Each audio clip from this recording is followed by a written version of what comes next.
What's up, my know-it-alls? Well, it has been an incredible 2 weeks. I am sorry for having taken off for a little bit of time. Had some health issues I had to sort through, but we're back, and I'm going to be doing a lot more things. We have a lot of more fun stuff coming, and I'm really excited and can't wait to dive into some of it. But right now, we had a whole lot of stuff drop at San Diego Comic-Con. So I wanted to go over some of those things and talk a little bit about it with you, give you my thoughts and opinions, and hopefully predict some of the future. I can't wait to geek out with you guys right now. Welcome to the Mr. Know-It-All Show.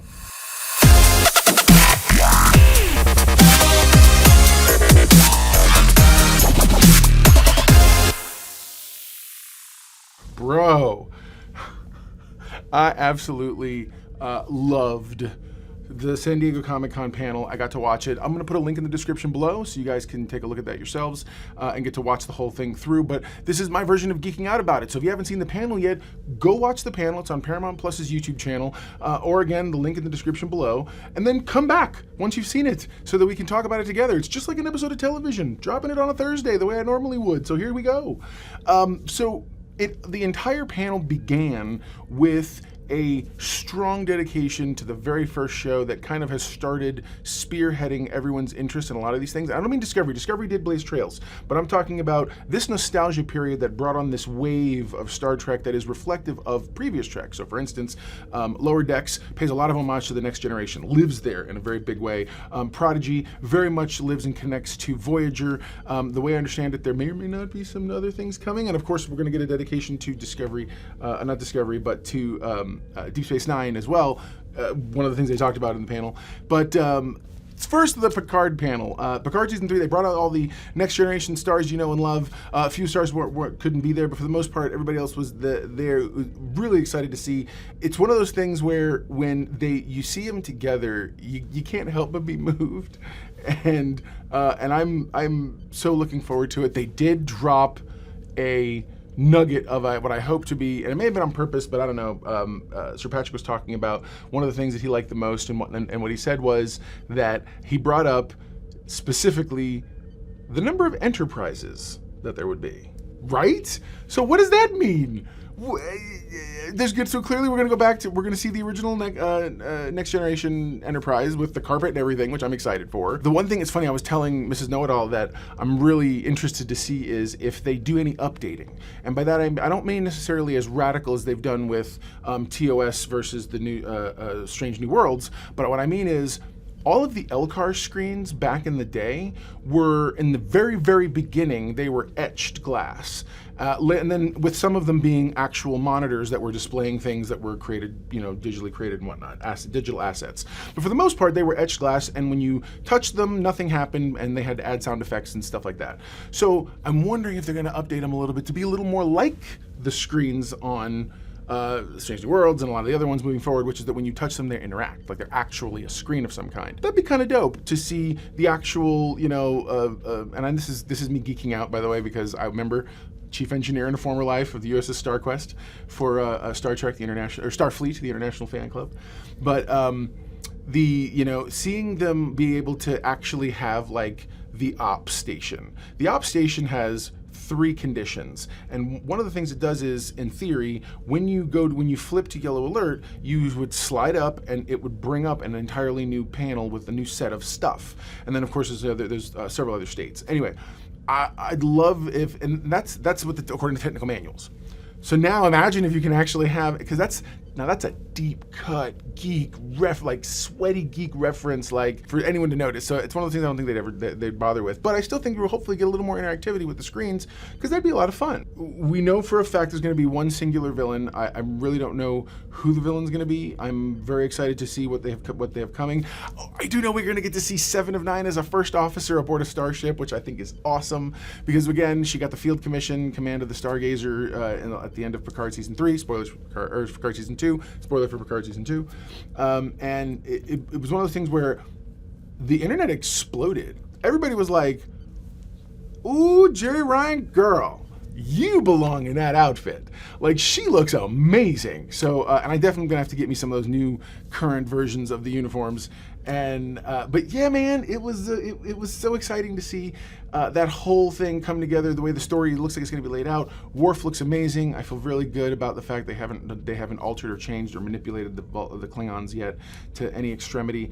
You get Worf, he looks like Worf, and I'm really thrilled about that. Hearing Michael Dorn's voice, man. During that trailer reveal, or that teaser that has everybody, and you see them. It's the second teaser. It's the one from this convention, not the original one that dropped before the end of last season's finale of Picard. But man, it's like, it's so exciting seeing them, and I'm thrilled to see what these people are going to do and kind of the excitement that they're going to put forward, because I feel like everyone seems like they're chomping on the bit to have one more strong adventure, and I'm okay with that. Yeah, man. I don't live in the camp that says that All Good Things was a fluke or that All Good Things was not perfect.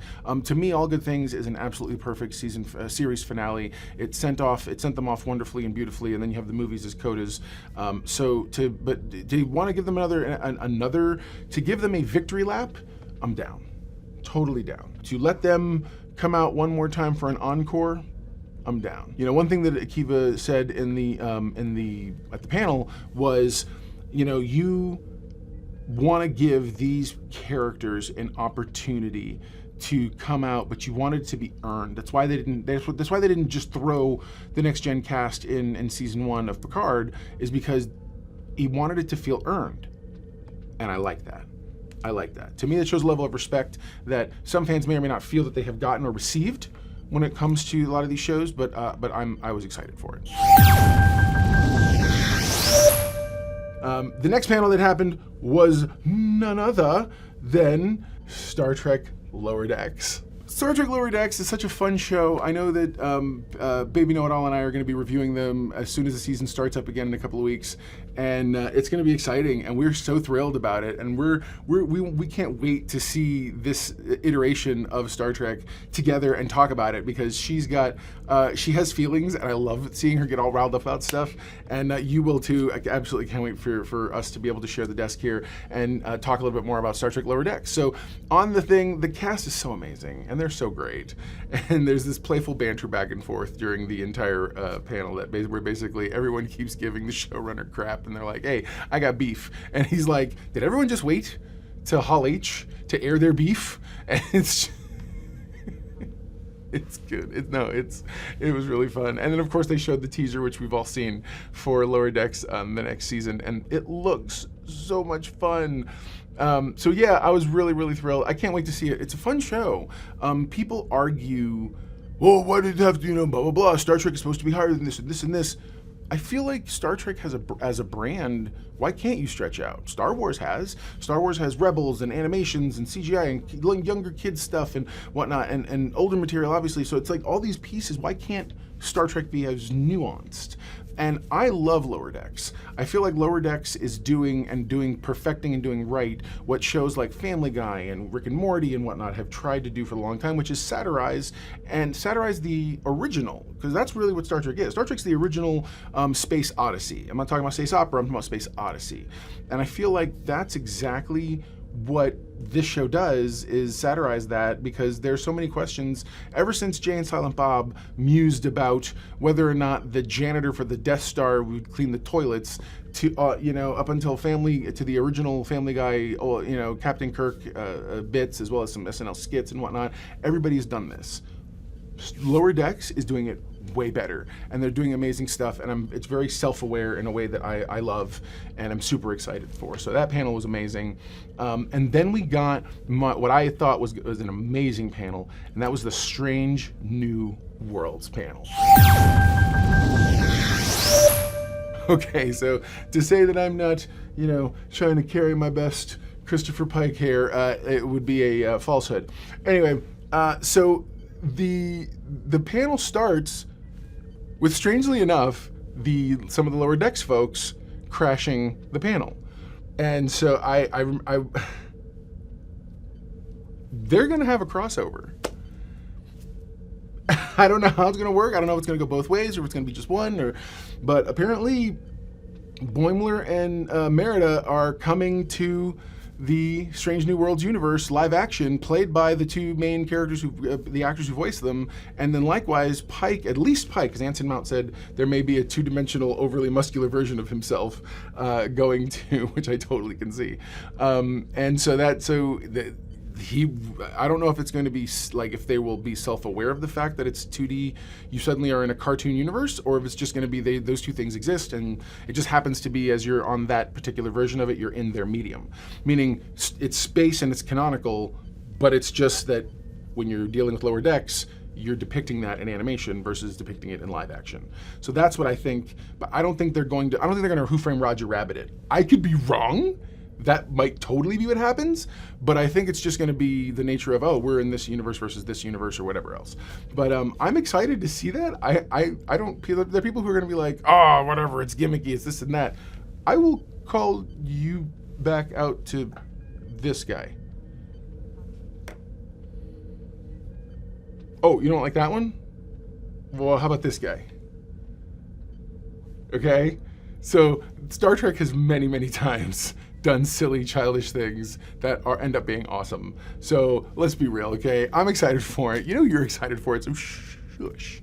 I'm just, he said something that I thought was really great, or one of the showrunners did, forgive me, I can't remember which one.